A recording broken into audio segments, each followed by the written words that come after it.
Assalamualaikum warahmatullahi wabarakatuh. Halo sahabat Mizan Story dimanapun kalian berada. Semoga sehat selalu dan semoga harimu menyenangkan. Kisah ini diambil dari kisah nyata dan kami rangkum sederhana mungkin. Di tengah sorotan panggung dan sorak-sorai dunia seni, Niken Salindri, sinden muda asal Kediri, harus berjuang melawan tuduhan palsu yang mengguncang hidupnya. Ketika cinta dan karirnya diuji, ia harus memilih, mundur atau melangkah maju dengan kepala tegak. Bersama Mas Lindra, sang Bupati Tuban yang juga kekasihnya, mereka berdua menghadapi badai politik dan intrik yang siap menjatuhkan mereka. Dapatkah mereka bertahan di tengah kebenaran yang tersembunyi, atau akankah cinta mereka menjadi korban permainan kotor? Saksikan bagaimana cinta sejati bisa mengubah takdir dan memberi harapan baru dalam perjuangan yang penuh cobaan. Sebelum kita lanjut, mari kita bersama-sama mengucapkan sholawat kepada Nabi Muhammad, sebagai bentuk kecintaan kita kepada beliau. Allahumma sholli ala Muhammad wa ala alihi wa sahbihi ajmain. Semoga dengan sholawat ini, kita mendapatkan berkah dan syafaat dari Rasulullah di dunia dan akhirat. Amin ya robbal alamin. Jangan lupa untuk like, komen, dan subscribe sahabat Mizan Story agar kamu tidak ketinggalan cerita-cerita inspiratif lainnya. Beginilah kisahnya. Langit malam Surabaya menggantung awan kelabu saat iringan gamelan mulai dimainkan di panggung megah Festival Budaya Nusantara. Di tengah gemerlap lampu dan sorak penonton, muncul sosok anggun berselendang batik, Niken Salindri. Suara sindennya yang lirih namun tajam seolah membelah udara, memukau ribuan pasang mata. Tapi hanya sedikit yang tahu, di balik suara merdunya, hati Niken tengah bergemuruh oleh rahasia yang ia pendam dalam diam, sebuah rencana pelarian dari hiruk-pikuk panggung dan sorotan media. Selesai pementasan, Niken menolak wawancara, membuat para wartawan heran. Ia melangkah cepat ke belakang panggung, menunduk, menghindari kamera, lalu menghilang. Dalam hitungan jam, kabar kepergiannya menjadi topik hangat di media sosial. Sinden muda Kediri menghilang usai tampil, tulis salah satu portal berita dengan judul mencolok. Netizen mulai berspekulasi, ada yang menyangka ia burnout, ada yang mengira ia mengalami tekanan batin, bahkan ada yang menduga ia kabur karena skandal asmara. Keesokan harinya, jagat maya meledak saat sebuah akun anonim membagikan foto Niken sedang duduk di pasir putih sebuah pantai, wajahnya setengah tertutup kacamata hitam dan topi lebar. Di sampingnya, seorang pria mengenakan kaos putih dan celana kargo, terlihat sedang menggenggam tangannya. Netizen jeli segera mengenali pria itu, Mas Lindra, Bupati Muda Tuban yang kerap tampil di televisi membahas isu pembangunan dan kebudayaan. Foto itu viral dalam waktu singkat. Jatim gempar, jadi trending topik nasional. Tim protokol Kabupaten Tuban bungkam. Manajemen Niken menghilang bak di telan bumi. Media terus menggali, mencoba memburu sumber-sumber terdekat. Salah satu sahabat Niken akhirnya angkat bicara dalam status yang cepat dihapus. Niken cuma ingin jadi perempuan biasa, bukan boneka panggung. Kalimat itu seperti minyak disiram ke api gosip, membakar rasa penasaran publik. Siapakah sebenarnya Niken Salindri di balik sosok sinden bersuara emas itu? Sementara itu, di kamar penginapan sederhana dekat Pantai Indrayanti, Niken menatap laut dengan mata kosong. Ia memegang ponselnya yang tak henti bergetar karena notifikasi. Mas Lindra duduk di sampingnya, mencoba menenangkan. Kita nggak bisa mundur sekarang, Nick.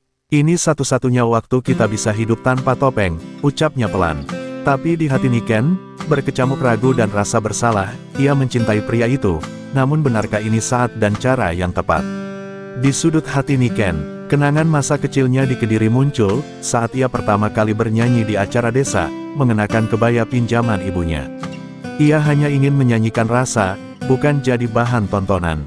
Tapi kini, suaranya seolah menjadi beban. Bukan hanya untuk dirinya, tapi untuk banyak orang yang menuntut dia menjadi simbol, menjadi panutan, menjadi sempurna. Hari mulai gelap, dan angin pantai membawa bunyi gamelan khayal ke telinga Niken. Ia tahu, badai besar telah menantinya di ujung liburan ini. Tapi di sisi lain, ada cinta yang selama ini ia jaga dalam diam. Satu keputusan telah ia ambil, malam itu bukan sekadar liburan. Ini adalah titik awal perlawanan terhadap takdir yang dipaksakan, dan cintanya kepada Mas Lindra akan diuji bukan hanya oleh ombak, tapi juga oleh suara-suara yang ingin membungkamnya. Langit fajar di Gunung Kidul masih berselimut kabut tipis saat Niken terbangun dari tidurnya yang tak nyenyak. Gemuruh ombak terdengar seperti bisikan peringatan, mengiringi pikirannya yang kalut. Di meja kecil dekat jendela, secangkir teh jahe masih mengepul, buatan Mas Lindra pagi tadi.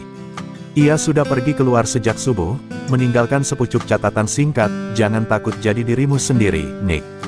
Hari ini milik kita." Kata-kata itu membuat dada Niken sesak. Ia ingin percaya, namun dunia yang mereka hadapi bukan dunia dongeng. Cinta mereka terjalin dalam bayang-bayang jabatan, sorotan media, dan batas-batas tak terlihat yang sudah terlalu lama membelenggu. Beberapa jam kemudian, mereka menyusuri pantai Drini, berbaur dengan wisatawan biasa, tertawa pelan sambil menyembunyikan identitas. Niken menutup wajahnya dengan topi lebar dan kacamata, sementara Mas Lindra hanya mengenakan kaos polos. Tapi cinta, sesederhana apapun mereka berusaha menampilkannya, tak bisa sepenuhnya disembunyikan. Tatapan mereka terlalu dalam, sentuhan mereka terlalu lembut, dan tawa mereka terlalu jujur. Seorang pedagang es kelapa sempat memandangi mereka curiga, lalu diam-diam mengambil gambar dari kejauhan. Setelah makan siang, mereka duduk di bawah pohon pandan laut. Disitulah Mas Lindra akhirnya membuka percakapan yang sudah lama mereka hindari. "Kamu tahu, Nick, aku ingin melamar kamu sejak 6 bulan lalu. Tapi aku takut, bukan takut kamu menolak, tapi takut kamu kehilangan hidupmu sendiri kalau kita menikah." Kalimat itu menghantam hati Niken lebih keras dari gelombang manapun. Air matanya menetes, bukan karena sedih, tapi karena luka-luka kecil yang selama ini mereka sembunyikan akhirnya menganga. Niken tak langsung menjawab, ia hanya menatap laut, lalu menggenggam tangan Mas Lindra dengan erat. "Aku nggak butuh jadi istri bupati, aku cuma mau jadi istrimu. Tapi kamu juga harus tahu, aku bukan wanita yang bisa kamu sembunyikan di balik protokol. Aku punya dunia sendiri, dan aku ingin tetap berdiri di sana." Suaranya bergetar, namun matanya tajam. Mas Lindra mengangguk, tak bisa menahan senyum getir. Inilah Niken yang dicintainya, teguh, jujur, dan tak takut berkata tidak, bahkan pada orang yang ia cintai. Tapi dunia luar tak memberi mereka waktu untuk berlama-lama dalam kejujuran itu. Di media sosial, nama Niken dan Mas Lindra sudah jadi trending topik kedua nasional. Jurnalis mulai berdatangan ke Gunung Kidul, menyamar sebagai wisatawan. Sebuah berita muncul dengan judul sensasional, Bupati Tuban diduga langgar etik jabatan demi sinden muda. Foto mereka yang duduk di pasir, tangan saling menggenggam, terpampang jelas di sana. Gosip berubah jadi tekanan politik. Beberapa pejabat senior mulai mempertanyakan moralitas Mas Lindra. Di malam harinya, di sebuah penginapan yang lebih tersembunyi, Mas Lindra menerima panggilan dari staf khususnya. "Pak, ini bisa berdampak besar ke rencana pemilihan tahun depan. Dewan minta penjelasan langsung." Wajah Mas Lindra mengeras. Ia tahu, waktunya dengan Niken tinggal sekejap. "Saya tahu apa yang saya lakukan," jawabnya tegas, lalu mematikan ponsel dan memeluk Niken dari belakang. Dalam pelukan itu, mereka saling tahu, kebebasan dan cinta mereka tengah dikejar oleh waktu. Namun sebelum tidur, Niken menulis sesuatu di buku catatannya, sebuah puisi yang ia simpan sejak lama. "Jika cintamu harus berbentuk kursi kekuasaan, maka biarlah aku duduk di lantai. Tapi jika cintamu setara dengan suaraku, mari kita nyanyikan hidup bersama, meski hanya berdua." Malam itu, langit Gunung Kidul tampak lebih kelam dari biasanya. Bukan karena badai, tapi karena dua hati yang saling mencintai sedang bersiap menghadapi gempa yang lebih besar dari sekadar cinta, politik, harga diri, dan masa depan. Langit mulai jingga saat Niken dan Mas Lindra melangkah menyusuri pasir pantai Indrayanti. Ombak menyapu kaki mereka perlahan, seolah hendak menghapus jejak-jejak langkah yang telah mereka tinggalkan. Di sela suara burung camar dan debur ombak, kenangan lama datang silih berganti, kenangan saat cinta mereka pertama kali tumbuh di tengah panggung kebudayaan, di antara suara gamelan dan aroma dupa yang pekat. Hari itu terasa seperti cermin dari masa lalu, namun dengan bayangan masa depan yang belum pasti. 1 tahun yang lalu, Niken diundang untuk tampil di acara budaya besar di Tuban, sebuah malam di mana tari dan tembang Jawa menyatu dalam harmoni sakral. Di tengah tamu-tamu penting dan suara tepuk tangan, Mas Lindra, saat itu baru beberapa bulan menjabat sebagai bupati, berdiri memandangi Niken dengan mata yang tak bisa disembunyikan. Bukan sekadar apresiasi pada seni, tapi kekaguman yang lahir dari kedalaman. Setelah pementasan, ia menghampiri Niken secara pribadi, bukan dengan protokol, melainkan dengan setangkai mawar dan ucapan yang lirih. Suaramu seperti membawa pulang jiwaku yang tersesat. Pertemuan demi pertemuan pun terjadi, di balik layar pertunjukan, di ruang makan sederhana, hingga di beranda rumah dinas. Cinta mereka tumbuh pelan-pelan, dalam senyap, tanpa publikasi. Niken ragu saat pertama kali menerima ajakan Mas Lindra untuk lebih dekat, bukan karena ia tak mencintainya, tapi karena ia tahu, menjadi kekasih seorang pejabat bukan sekadar menjadi pasangan, tapi juga menjadi sorotan, target, dan bahkan korban. Namun Lindra membuktikan kesungguhannya dengan sederhana, menghafal bait-bait tembang, menemani Niken latihan, bahkan menolak masuk TV demi menjaga privasi mereka. Di pantai itu, Niken menatap wajah Lindra yang kini terlihat lebih lelah, namun tetap menyimpan keteguhan.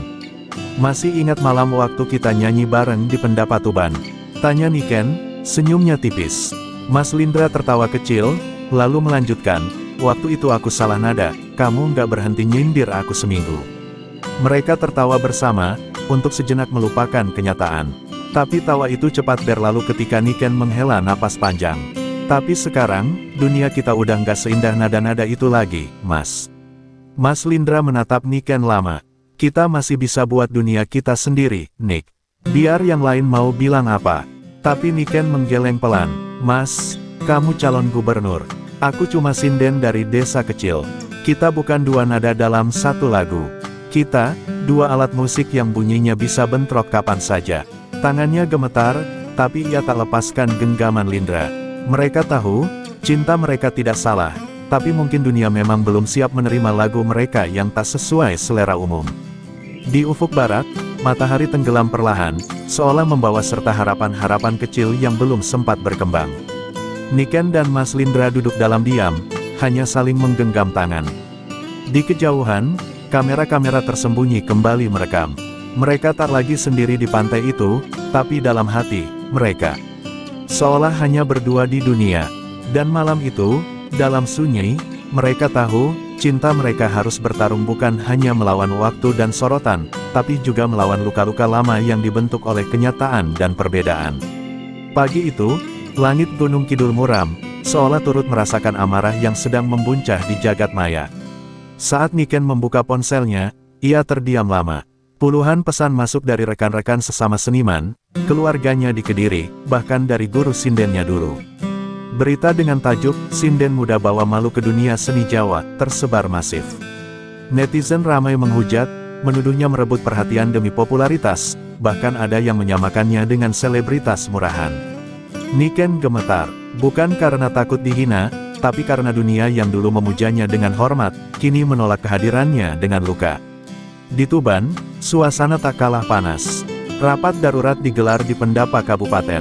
Para anggota dewan, dengan wajah tegang dan sorot mata tajam, mempertanyakan integritas Mas Lindra. "Apakah Anda menggunakan jabatan publik untuk melindungi hubungan pribadi?" tanya salah satu anggota senior. Lindra berdiri tenang, namun nadanya tegas. "Saya tidak pernah mencampur adukan tugas dan cinta. Tapi saya juga manusia, yang berhak mencintai dan dicintai." Ucapannya menggetarkan ruangan, tapi bukan untuk menyatukan, melainkan memecah. Beberapa mendukung, banyak yang mencibir. Kembali di Gunung Kidul, Niken berusaha menghindari media yang mulai memburunya. Ia dan Lindra berpindah ke penginapan kecil di dekat Pantai Timang, berharap menemukan sepotong ketenangan. Namun ketenangan itu tak pernah datang. Di tengah malam, suara motor dan kamera terdengar di luar jendela. Seseorang dengan suara keras berteriak, "Hei, Mbak Sinden, seninya di mana? Sekarang main sinetron cinta." Niken menahan air mata, bukan karena ejekan itu, tapi karena ibunya di Kediri menelepon sambil menangis, memintanya pulang. "Wong tuamu iso isin, nduk," kata ibunya lirih. Mas Lindra memeluk Niken malam itu, erat sekali. "Aku salah, Nick. Harusnya aku lindungi kamu dari semua ini. Aku terlalu yakin kita bisa menang." Tapi Niken hanya menggeleng, matanya sembab. "Ini bukan tentang menang atau kalah, Mas. Ini tentang harga diriku yang sedang diinjak-injak, dan kamu terlalu tinggi untuk bisa jatuh bareng aku." Mereka duduk di lantai kamar penginapan, dikelilingi keheningan yang dipenuhi pertanyaan tak terjawab. Apakah cinta bisa bertahan saat dunia mulai menghakimi? Keesokan harinya, berita bohong mulai merebak, Bupati Lindra diduga gelontorkan dana APBD untuk liburan romantis. Bukti yang dilampirkan adalah foto tiket pesawat dan struk hotel, semua hasil manipulasi. Tapi publik tak butuh bukti lengkap, mereka hanya butuh bahan untuk membakar. Di media sosial, nama Niken berubah jadi olok-olok. Bahkan beberapa akun menyerukan boikot terhadap pertunjukan wayang yang menampilkan sinden muda. Niken menangis dalam diam. Gamelan yang dulu menjadi suara hidupnya, kini seolah berubah menjadi nada-nada sumbang yang mengutuknya. Mas Lindra mencoba menghubungi pengacaranya, tim komunikasinya, bahkan gubernur senior yang dulu menjadi mentornya. Tapi satu persatu mulai menjauh. Ini tahun politik, Mas. Cinta Anda bisa jadi bom waktu. Kalimat itu menyakitkan, tapi benar adanya. Dunia politik tak pernah ramah pada hal-hal yang terlalu manusiawi. Dan cinta adalah kelemahan paling nyata dalam peta kekuasaan. Lindra menatap ponselnya, lalu menatap Niken. Mungkin kita memang harus sembunyi lagi, Nick. Atau, berpisah. Namun sebelum sempat menjawab, Niken berdiri. Ia mengambil selendangnya, membungkus rambutnya, lalu berkata pelan, "Aku tidak akan sembunyi, Mas. Tidak lagi. Kalau dunia ingin lihat siapa aku sebenarnya, biar kulawan dengan caraku." Dengan suara yang sama yang dulu, bikin mereka bangga, matanya bersinar. Ia tidak ingin jadi korban. Ia ingin kembali jadi perempuan yang membawa nyanyian, bukan jadi tokoh dalam cerita cinta yang dibenci.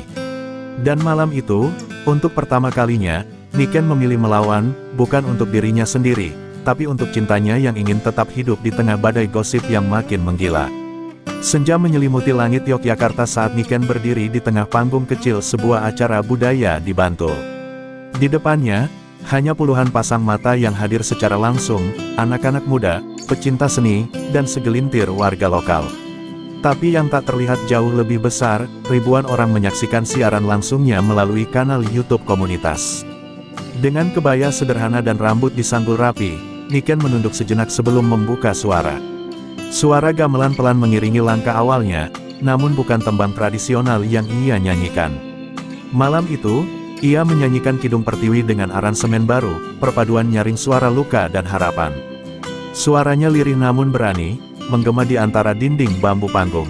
Ia bernyanyi bukan sebagai korban gosip, bukan sebagai kekasih pejabat, tapi sebagai Niken Salindri, sinden yang pernah membangkitkan kejayaan seni dari desa kecil Kediri. Di bait terakhir, ia berhenti sejenak dan menatap kamera.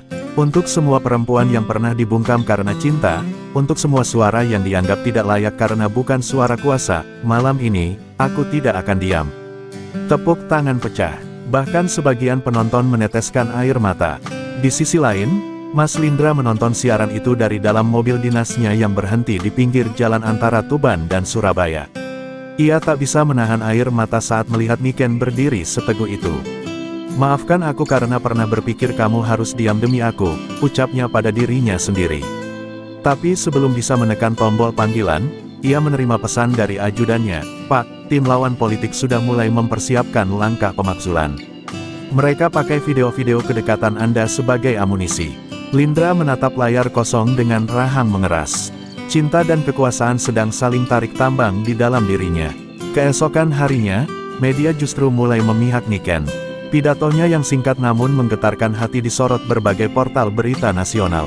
Banyak yang memuji keberaniannya, tapi tetap saja, kebangkitan Niken tak diterima semua pihak. Di lingkaran seni tradisi, beberapa tokoh tua mencibir bahwa Niken telah mencemari pakem. "Sinden koorasi politik," kata salah satu budayawan dalam wawancara radio. Namun Niken tetap pada pendiriannya, seni adalah suara, dan suara tak boleh dipaksa untuk hanya bernyanyi tentang keindahan, tapi juga luka. Di tengah gelombang dukungan dan cercaan, Niken menerima tawaran untuk tampil dalam acara perempuan berkarya di Taman Ismail Marzuki, Jakarta. Kali ini bukan hanya sebagai pengisi acara, tapi sebagai simbol perlawanan perempuan terhadap stigma. Mas Lindra diam-diam hadir malam itu, duduk di barisan belakang dengan topi dan masker. Ia tak ingin mengganggu panggung Niken, tapi ia ingin melihat perempuan yang ia cintai berdiri setinggi langit. Dan saat Niken menatap ke arah penonton, mata mereka bertemu sekejap, cukup untuk membuat waktu berhenti. Usai pertunjukan, Niken menyelinap keluar lewat pintu samping. Di sana, Lindra sudah menunggu. Tak ada kata-kata, hanya pelukan panjang di bawah langit Jakarta yang penuh lampu dan harapan. "Kamu masih yakin kita bisa?"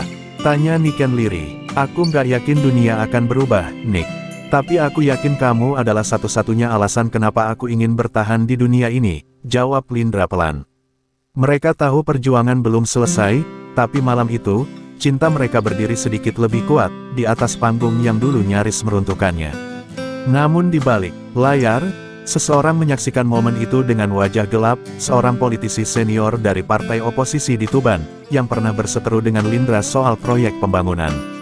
Ia mematikan TV-nya dan berkata pada asistennya, "Kita jatuhkan dia, bukan dari jabatannya, tapi dari perasaannya." Serang perempuannya, gelombang baru sedang disiapkan, dan badai berikutnya, tak akan sekadar berupa gosip, tapi ancaman nyata pada hidup dan karir Niken. Hujan deras mengguyur kota Jakarta malam itu saat Niken berjalan sendirian menuju apartemennya. Acara Perempuan Berkarya baru saja selesai, dan meskipun tepuk tangan masih menggema di telinganya, hatinya penuh kegelisahan. Di dalam tasnya, sebuah amplop coklat besar terasa begitu berat, bukan karena isinya, tapi karena maknanya.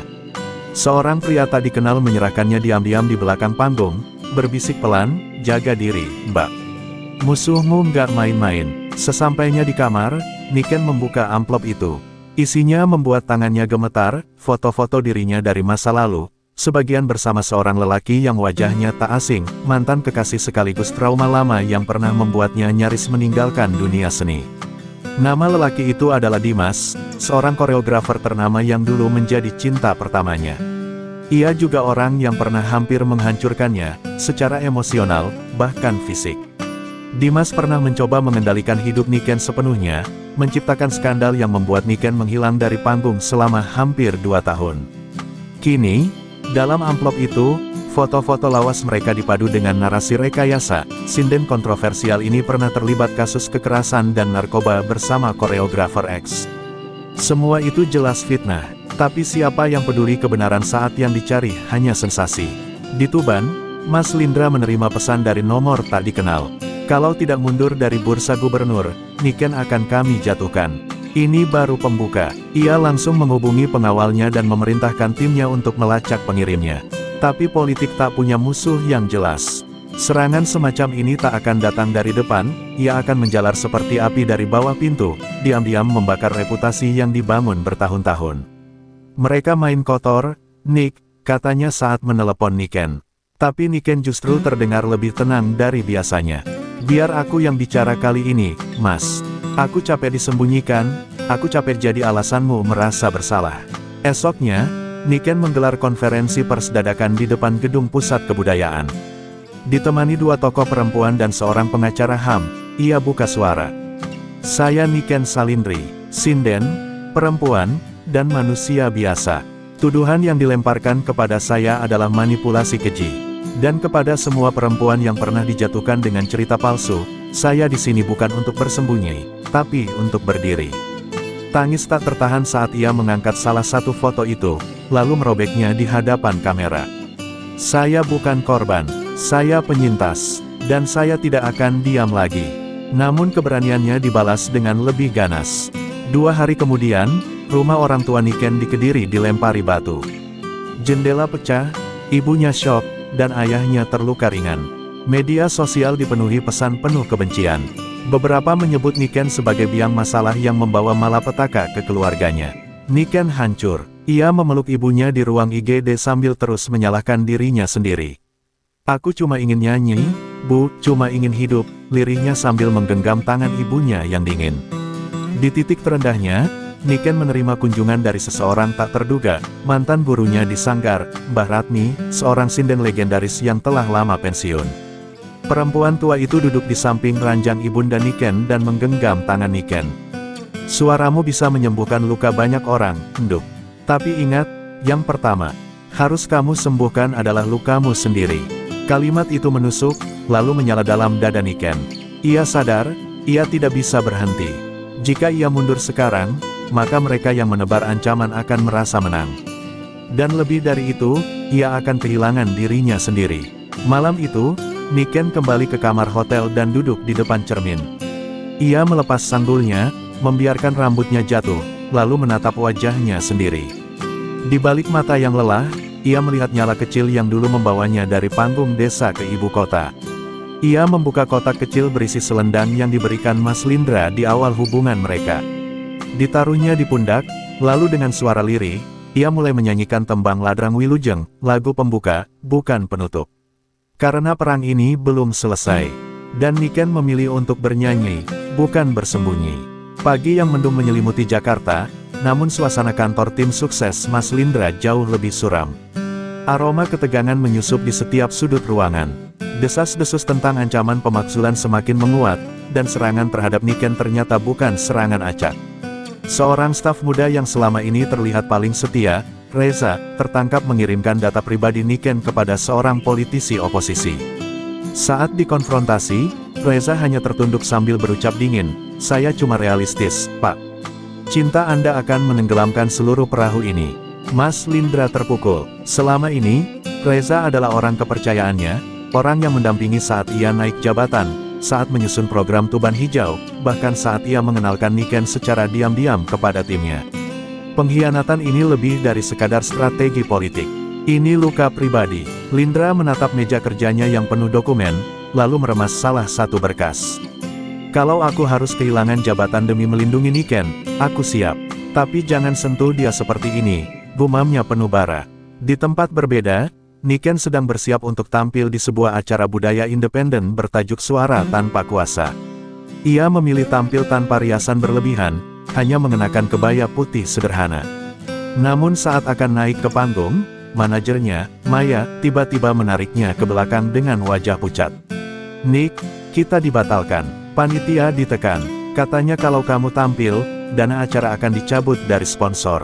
Hening mencengkeram. Niken memejamkan mata. Ia merasa seperti kembali dilemparkan ke liang yang gelap, tempat suara tak punya tempat. Namun saat Niken hendak meninggalkan lokasi, puluhan orang sudah berkumpul di depan panggung. Mereka membawa spanduk bertuliskan, "Suara Niken adalah suara kita," dan "Sinden bukan boneka kekuasaan." Mereka bukan tokoh penting. Mereka rakyat biasa, anak SMA, aktivis budaya, ibu-ibu, bahkan pengamen jalanan. Salah satu dari mereka naik ke panggung dan berkata, "Kami tidak butuh izin untuk mendengarkan kejujuran." Niken menahan tangis. Untuk pertama kalinya, ia merasa dicintai bukan karena mitos tentang dirinya, tapi karena keberaniannya menjadi dirinya sendiri. Malam itu, Niken tetap menyanyi, tanpa mikrofon, tanpa tata panggung, hanya berbekal suara dan semangat yang tak bisa dibungkam. Di tengah lagu ketiganya, Mas Lindra muncul dari kerumunan, berdiri diam sambil menatapnya. Pandangan mereka bertemu. Tak ada pelukan, tak ada kata cinta, yang ada hanya pengakuan dalam diam bahwa mereka masih bertahan, walau dunia memaksa mereka karam. Setelah acara, Lindra mengajak Niken berjalan menyusuri jalan kecil di belakang gedung. Di sana, ia mengutarakan niatnya. "Aku akan mundur dari pencalonan gubernur. Aku mau berhenti jadi simbol. Aku cuma mau jadi seseorang yang bisa menjagamu tanpa harus mengorbankanmu." Tapi Niken menghentikannya. "Jangan, Mas. Kita nggak boleh biarkan mereka menang. Aku yang harus kuat, bukan kamu yang menyerah." Di balik semua itu, kamera tersembunyi merekam percakapan mereka. Orang yang menyetelnya adalah Reza, yang diam-diam masih memainkan kartu-kartu kotor. Video itu akan diedit dan disebar sebagai bukti bahwa Lindra tak layak memimpin. Mereka tak tahu, Niken dan Lindra sedang mempersiapkan langkah terakhir. Langkah yang bukan hanya menyelamatkan cinta mereka, tapi juga menunjukkan bahwa kebenaran bisa jadi senjata paling tajam di medan perang bernama opini publik. Pagi itu, langit Tuban cerah tanpa mendung sedikit pun, seolah dunia menyambut perubahan besar yang sedang terjadi. Pemilihan umum telah selesai, dan hasilnya menggemparkan. Mas Lindra terpilih sebagai Bupati Tuban. Kemenangan itu bukan hanya kemenangan politik, tapi juga kemenangan pribadi yang penuh perjuangan. Lindra, yang selama ini selalu berada di bawah bayang-bayang kritikan dan ancaman, akhirnya merasakan bagaimana rasanya berdiri di puncak dengan segala ketulusan. Semua yang pernah ia pertaruhkan, dari karir politik hingga hubungannya dengan Niken, berbuah manis. Namun, meski dunia luar merayakan kemenangan Lindra, ada satu hal yang masih membuatnya cemas, Niken. Setiap kali ia berpikir tentang wanita yang telah memberinya kekuatan untuk bertahan, hatinya dihantui keraguan. Niken masih muda, baru saja lulus sekolah menengah, dan meskipun ia telah menghadapi banyak tantangan, Lindra tahu bahwa kehidupan Niken belum sepenuhnya bebas dari tekanan yang menantinya. Ia ingin memberi Niken ruang untuk meraih impian-impian besarnya sendiri, tapi di sisi lain, ia tak ingin kehilangan kesempatan untuk membangun masa depan bersama wanita yang telah mengubah hidupnya. Hari itu, setelah prosesi pelantikan, Lindra mengajak Niken berjalan ke sebuah taman kecil di dekat gedung pemerintahan, tempat mereka pertama kali bertemu dalam acara budaya bertahun-tahun lalu. Di sana, di bawah pohon beringin yang kokoh, Lindra memegang kedua tangan Niken dengan lembut, matanya penuh arti. "Nick, aku tahu kamu lebih dari sekadar seorang sinden, lebih dari sekadar perempuan yang pernah dibicarakan orang. Kamu adalah sumber inspirasiku, kekuatanku, dan aku tidak ingin dunia ini mengambilmu dariku." Ia menarik napas panjang, berusaha mengendalikan perasaannya. "Aku ingin kita membangun masa depan bersama, kalau kamu siap." Niken terdiam sejenak, matanya yang tajam kini penuh harapan, berbeda dari waktu pertama kali mereka bertemu. Dunia sudah berubah, begitu pula dirinya. "Mas Lindra, aku sudah belajar banyak selama ini. Tentang seni, tentang kehidupan, dan yang terpenting, tentang bagaimana kita harus kuat untuk menghadapi semua tantangan." Ia tersenyum lembut, lalu menatap Lindra dalam-dalam. "Tapi yang paling aku pelajari adalah bahwa kita tidak bisa hanya mengikuti kata orang. Kita harus memilih jalan kita sendiri." Niken mengangkat tangannya dan dengan lembut menyentuh pipi Lindra. "Aku siap untuk jalan bersama Mas. Aku siap menerima masa depan kita." Lindra merasa beban yang selama ini menekan dadanya sedikit demi sedikit terlepas. Ia tak perlu lagi ragu, karena Niken sudah berada di sisinya. Tidak ada lagi kata-kata yang perlu diucapkan, hanya tatapan yang saling mengerti dan janji yang telah mereka buat sejak pertama kali bertemu. Ketika Niken tersenyum dengan penuh keyakinan, Lindra menunduk dan mengeluarkan sebuah kotak kecil dari sakunya. Kotak itu berisi cincin pernikahan sederhana namun sangat berarti. "Nick, aku ingin kamu menjadi bagian dari hidupku selamanya. Aku sudah menunggu terlalu lama, dan aku yakin kamu adalah orang yang tepat untuk menjadi pendamping hidupku. Maukah kamu menjadi istriku?" Air mata Niken menetes tanpa bisa ditahan. Bukan karena sedih, tapi karena kebahagiaan yang luar biasa. Ia tak pernah membayangkan bahwa jalan yang penuh liku ini akan membawanya pada momen seperti ini. Momen yang tak hanya memberi harapan, tapi juga kepastian. "Iya, Mas Lindra, aku mau menjadi bagian dari hidupmu," jawab Niken dengan suara bergetar.